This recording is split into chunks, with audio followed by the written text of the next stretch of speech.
नमस्कार साथियों, आपका स्वागत है आपके अपने परिवार सक्सेस अचीवर हब में। आज के इस वीडियो लेक्चर में जीके जीएस का प्रैक्टिस सेट नंबर 8 का डिस्कशन करेंगे, जो कि एसके झा सर के लेटेस्ट प्रैक्टिस सेट से क्वेश्चन होगा। तो चलते हैं अपने क्वेश्चन की ओर। फर्स्ट क्वेश्चन क्या कहता है, टॉर्च, सर्च लाइट तथा वाहनों की हेडलाइट में बल्ब कहाँ लगा होता है। ठीक है, तो इसका आंसर होगा आपको ऑप्शन नंबर बी, परावर्तक के फोकस के अत्यधिक निकट। तो यहाँ पे ऑप्शन नंबर इसका बी सही आंसर हो जाएगा। फिर हम अगले क्वेश्चन की ओर चलते हैं।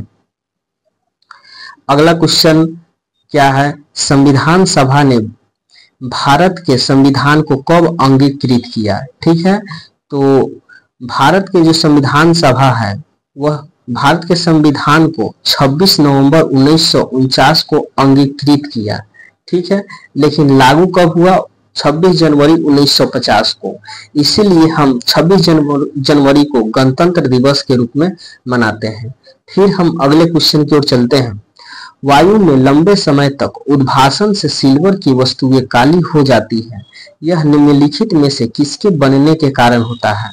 तो यह सिल्वर सल्फाइड के बनने के कारण जो होता है, सिल्वर जो होती है काली हो जाती है। ठीक है, तो फिर हम अगले क्वेश्चन की ओर चलते हैं। शरीर में भंगिका और संतुलन का नियंत्रण होता है। ठीक है, तो इसका हमारा सही आंसर अनु मस्तिष्क हो जाएगा, जो कि ऑप्शन नंबर बी में दिया हुआ है। ठीक है, फिर हम अगले क्वेश्चन की ओर चलते हैं। कौन सा देश पहला हॉकी 5S विश्व कप 2024 का आयोजन करेगा। यह करेंट अफेयर से रिलेटेड है, तो इसको आप ध्यान में रखिएगा। इसका सही आंसर ओमान हो जाएगा, ऑप्शन नंबर सी सही आंसर हो जाएगा। फिर हम अगले क्वेश्चन की ओर चलते हैं। भूकंप मुख्य प्रघाती तरंगों से पहले किस प्रकार की ध्वनि उत्पन्न करते हैं। तो यह अपश्रव्य तरंग उत्पन्न करते हैं। ठीक है, मनुष्य जो है 20 से 20,000 हर्ट्ज के बीच के जो ध्वनि होता है उसको सुन सकता है। ठीक है, और जो भूकंप का जो तरंग होता है, ये सब कुत्ता बिलाई ये सब जितने भी जानवर होते हैं, ये सब सबसे पहले आहट इस सब को हो जाता है। ठीक है, तो फिर हम अगले क्वेश्चन की ओर चलते हैं। जब प्रकाश की एक किरण सघन माध्यम से विरल माध्यम में यात्रा करती है, तो यह किस दिशा में मुड़ती है।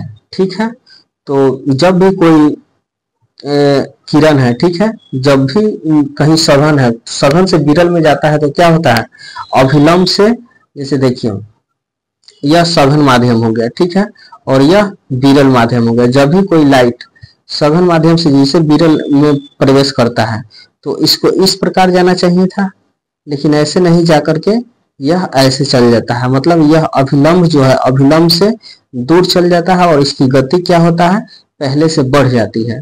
तो इस प्रकार हमारा सही आंसर ऑप्शन नंबर बी हो जाएगा, अभिलंब से दूर तथा गति बढ़ जाती है। फिर हम अगले क्वेश्चन की ओर चलते हैं। भारत का पहला जैव ग्राम किस राज्य में स्थापित होगा। ठीक है, तो ये भी करंट से रिलेटेड क्वेश्चन आ गया, तो इसका सही आंसर हो जाएगा आपको त्रिपुरा। यहाँ पे आप याद रखिएगा, गोवा पूछेगा किसका औपनिवेश था, तो यह फ्रांस का औपनिवेश था। ठीक है, फिर हम अगले क्वेश्चन की ओर चलते हैं। साइकिल की सवारी करते समय निकलने वाली ऊर्जा निम्न में से किसका रूप नहीं होता है। तो जब भी हम साइकिल चलाते हैं तो गति होता है, तो यहाँ गतिज ऊर्जा होगा ही, तो ये होगा। उष्मीय ऊर्जा चलते हैं तो पसीना ये सब निकलता ही है, और गतिज ऊर्जा के साथ में जो होता है यांत्रिक ऊर्जा, मतलब जो मांसपेशियों द्वारा करते हैं। ठीक है, तो ये दोनों को मिलाकर हम क्या कहते हैं, यांत्रिक ऊर्जा कहते हैं। तो इसमें से क्या नहीं होगा, तो रासायनिक ऊर्जा जो होता है यह उत्पन्न नहीं होता है। तो हमारा सही आंसर हो जाएगा ऑप्शन नंबर बी। ठीक है, फिर हम चलते हैं अगले क्वेश्चन की ओर। सियाचिन ग्लेशियर को लेकर किन देशों के बीच विवाद है। ठीक है, तो इसका सही आंसर हो जाएगा भारत और पाकिस्तान के बीच में, ऑप्शन नंबर सी सही आंसर होगा। फिर हम अगले क्वेश्चन की ओर चलते हैं। गति का पहला समीकरण किसके बीच संबंध को दर्शाता है। ठीक है, तो गति का पहला समीकरण जो होता है पूछेगा किसने दिया है गति का समीकरण, तो गति का समीकरण जो है फर्स्ट गैलीलियो द्वारा यानी कि इसको दिया गया है। तो इसका सही आंसर ऑप्शन बी हो जाएगा। ठीक है, अब यहाँ पे हम समझते हैं गति का जो तीन समीकरण होता है। ठीक है, एक होता है पहला समीकरण v बराबर u प्लस ए टी होता है। ठीक है, फिर एक होता है s बराबर, सेकेंड समीकरण s बराबर U T plus half A T square होता है। ठीक है, फिर एक और तीसरा इक्वेशन होता है v स्क्वायर बराबर यू स्क्वायर प्लस 2as होता है। ठीक है, तो इस प्रकार आप इसको ध्यान में रखिएगा।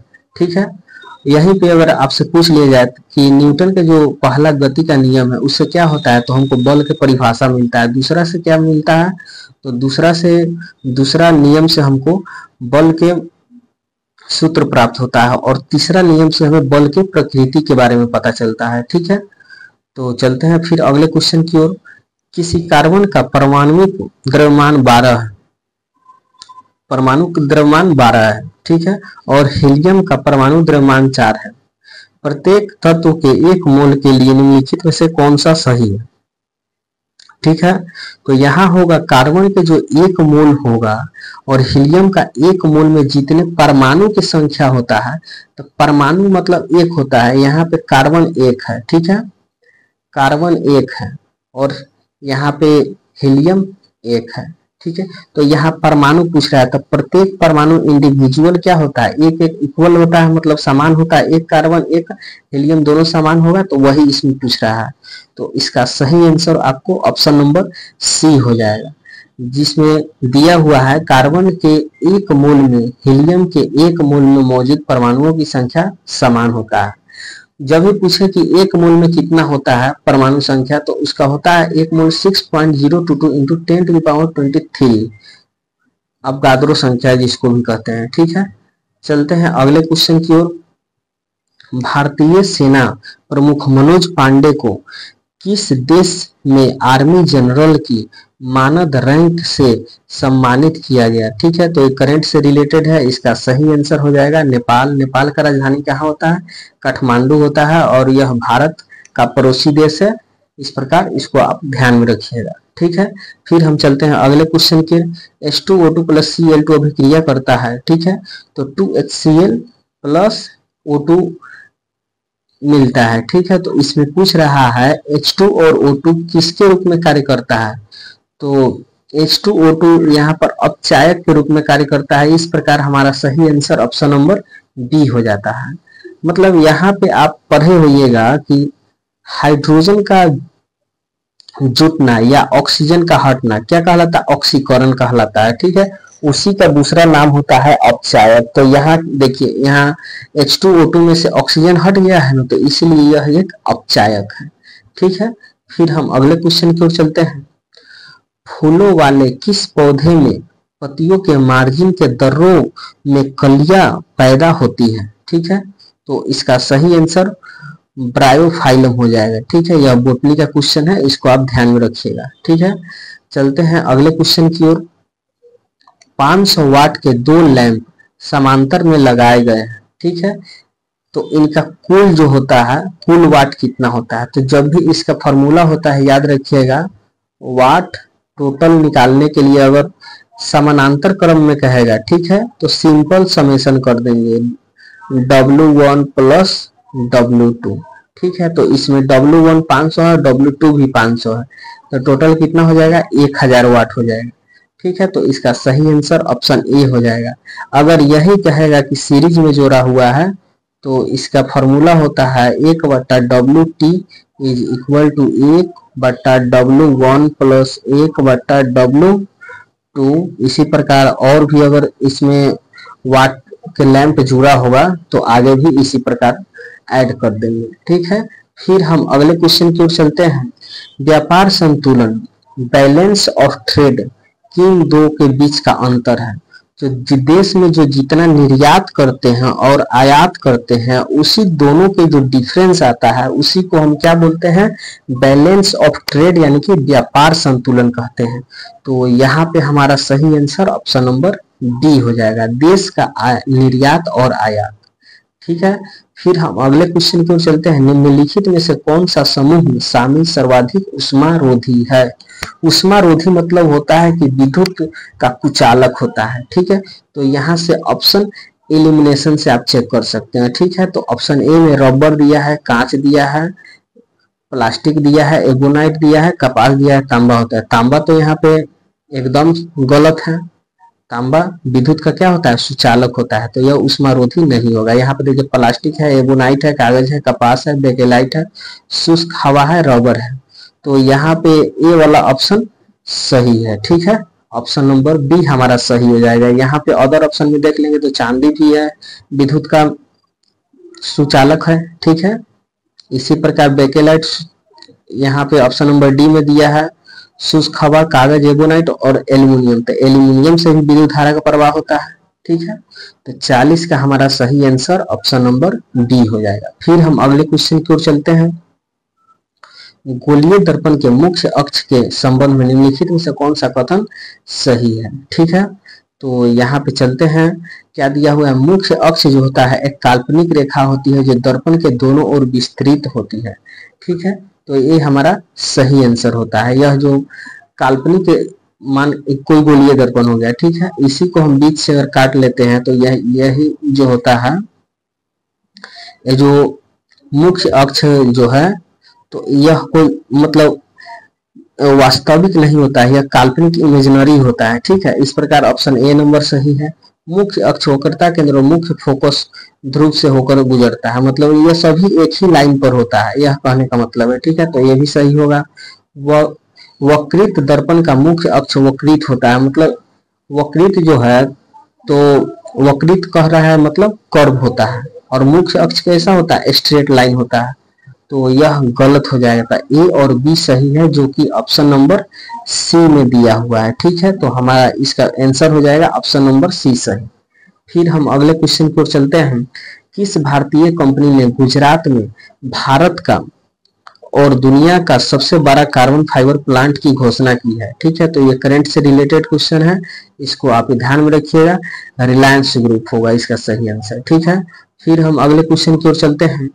सामान्य नेत्र में नेत्र लेंस से रेटिना की दूरी कितना है, 2.5 सेंटीमीटर है। जब यह नेत्र 2.5 सेंटीमीटर की दूरी पर स्थित हो तो निकट बिंदु पर केंद्रित होता है। ठीक है, तो लेंस की क्षमता, तो ये न्यूमेरिकल टाइप का क्वेश्चन आ गया। ठीक है, तो इसको हम आइए सॉल्व करते हैं एक अलग पेज लेकर। ठीक है, तो यहाँ पे एक चीज आप हमेशा ध्यान में रखिएगा, जो वस्तु दूरी होता है वो हमेशा निगेटिव होता है। तो यहाँ पे वस्तु दूरी कितना दिया है, 25 सेंटीमीटर दिया है, तो U बराबर हो जाएगा। यहाँ पे हम इसको हम थोड़ा बड़ा कर लेते हैं। आपको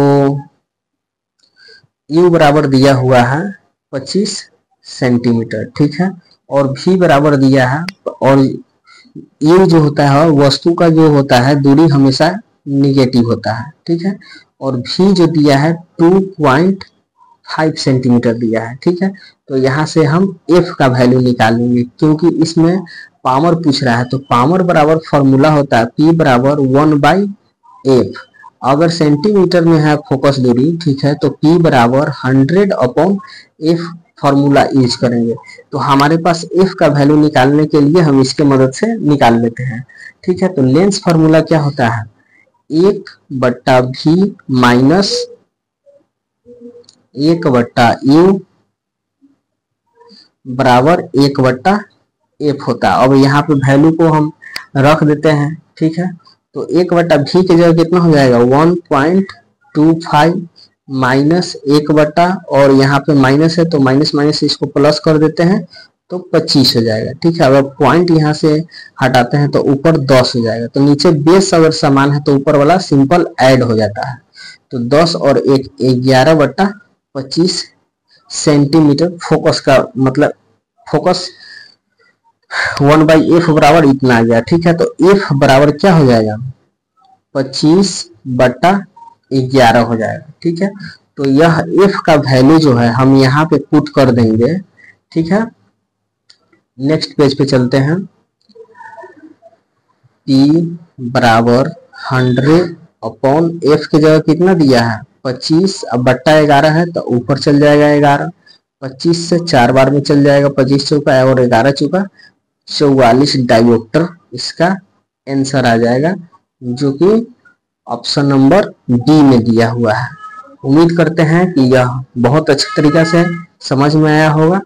अगर नहीं समझ में आया तो इसको दोबारा रिपीट करके देखिएगा। फिर हम अगले क्वेश्चन की ओर चलते हैं। अगला क्वेश्चन क्या कहता है, एक प्रकाशिक उपकरण Y की फोकस दूरी धनात्मक है। ठीक है, फोकस दूरी धनात्मक किसका होता है, फोकस दूरी धनात्मक होता है, याद रखिएगा, उत्तल लेंस या उत्तल दर्पण का। ठीक है, तो इसका हमारा सही आंसर ऑप्शन नंबर डी हो जाएगा। ठीक है दोस्तों, फिर हम अगले क्वेश्चन की ओर चलते हैं। अगला क्वेश्चन क्या कहता है, सल्भो मतलब मोथ जो होता है और अन्य कीट इंसेक्ट्स को प्रतिकर्षित करने हेतु प्रयुक्त नेफ्थलीन की गोलियां डैश से प्राप्त की जाती हैं। ठीक है, तो यह एनसीईआरटी का क्वेश्चन है। ठीक है, इसका सही आंसर डी हो जाएगा, कोलतार। ठीक है, अब अगले क्वेश्चन की ओर चलते हैं।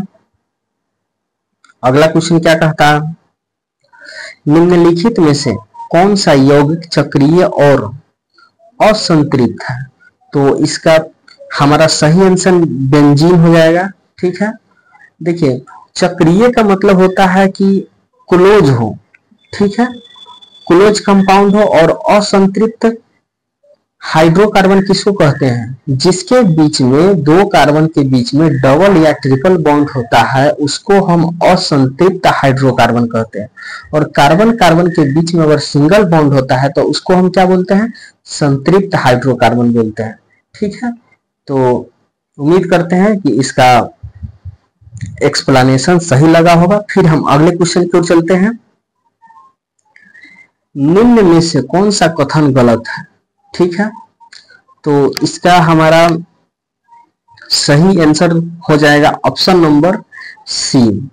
ठीक है, युग्मक निर्माण के समय जो होता है, युग्म विकल्पी एक साथ नहीं आते हैं। ठीक है, और इसमें दिया है आते हैं, तो इसमें गलत पूछ रहा है, तो गलत ऑप्शन नंबर सी है। और इसी प्रकार हम अगर अदर ऑप्शन को देख ले तो प्रत्येक जीन एक विशेष लक्षण को प्रदर्शित करता है। ठीक है, तो यह कथन सही है, जीन गुणसूत्रों पर स्थित होता है, ये भी सही है। इसी प्रकार हम कहते हैं कि जितने माता पिता के गुण जो होते हैं जीन से संबंधित होता है। ठीक है, और प्रत्येक जनन कोशिका प्रत्येक युग्मक में एक गुणसूत्र ग्रहण करेगी। ठीक है, तो ये भी कथन सही है। तो हमारा गलत आंसर ये पूछ रहा है, इसमें कौन है, तो सी हो जाएगा। ठीक है, फिर हम अगले क्वेश्चन की ओर चलते हैं। नालंदा किस धर्म का प्राचीनतम यानी कि प्राचीन शिक्षण संस्थान था। ठीक है, तो यह तो हो जाएगा ऑप्शन नंबर सी, बौद्ध धर्म के लिए प्रचलित था। ठीक है, इसको आप ध्यान में रखिएगा, नालंदा जो यूनिवर्सिटी है उसको हाल ही में मतलब उसको रीओपन किया गया है। ठीक है, चलते हैं फिर हम अगले क्वेश्चन की ओर। ए, बी और ओ खून ग्रुप वाली का मतलब ब्लड ग्रुप का जो होता है आविष्कार किसने किया है। ठीक है, तो इसका सही आंसर हो जाएगा Karl Landsteiner, option number C हमारा सही आंसर हो जाएगा। फिर हम अगले क्वेश्चन की ओर चलते हैं। Artificial intelligence and national security नामक पुस्तक का विमोचन हाल ही में किसके द्वारा किया गया है। ठीक है, तो इसका हमारा सही आंसर हो जाएगा option number A, Anil Chauhan. Anil Chauhan इसका सही आंसर हो जाएगा। करेंट से रिलेटेड क्वेश्चन है, इसको आप ध्यान में रखिएगा दोस्तों। चलते हैं फिर हम अगले क्वेश्चन की ओर। विलियन ए का पीएच मान 6 मतलब 6 है, विलियन बी का पीएच मान 8 है और विलियन सी का पीएच मान 2 है। तो किस विलियन में हाइड्रोजन आयन की सांद्रता सबसे अधिक होगी। तो आप ये जानते हैं कि हाइड्रोजन आयन जो अधिक देता है, ठीक है, तो उसका पीएच वैल्यू का मान क्या होता है, कम होता है, मतलब वो अम्लीय प्रकृति का होता है। तो इसमें सबसे ज्यादा अम्लीय कौन है? तो विलियम सी, जिसका पीएच वैल्यू 2 है। ठीक है, तो इसका सही आंसर हो जाएगा ऑप्शन नंबर ए। ठीक है, फिर हम अगले क्वेश्चन की ओर चलते हैं और यह आज का लास्ट क्वेश्चन है। मानसून के आरंभ एवं पृथ्वी के नारित्व को उत्सव बनाने वाला एक अनूठा त्योहार राजा परवा निम्न में से किस राज्य में मनाया जाता है? ठीक है, तो इसका हमारा सही आंसर हो जाएगा 75 का ऑप्शन नंबर ए, ओडिशा में। ठीक है, यह स्टैटिक टाइप का क्वेश्चन है, इसको आप ध्यान में रखिएगा। उम्मीद करते हैं कि वीडियो का सॉल्यूशन अच्छा लगा होगा। अच्छा लगे तो वीडियो को लाइक, शेयर एंड चैनल को सब्सक्राइब जरूर करें एवं आपका जो भी सजेशन हो, क्वेरी हो, आप जरूर कमेंट करें ताकि हम अगले वीडियो में उसका सॉल्यूशन कर सके। ठीक है, आप जरूर से जरूर कमेंट कीजिए। ठीक है, थैंक यू। जय हिंद, जय भारत।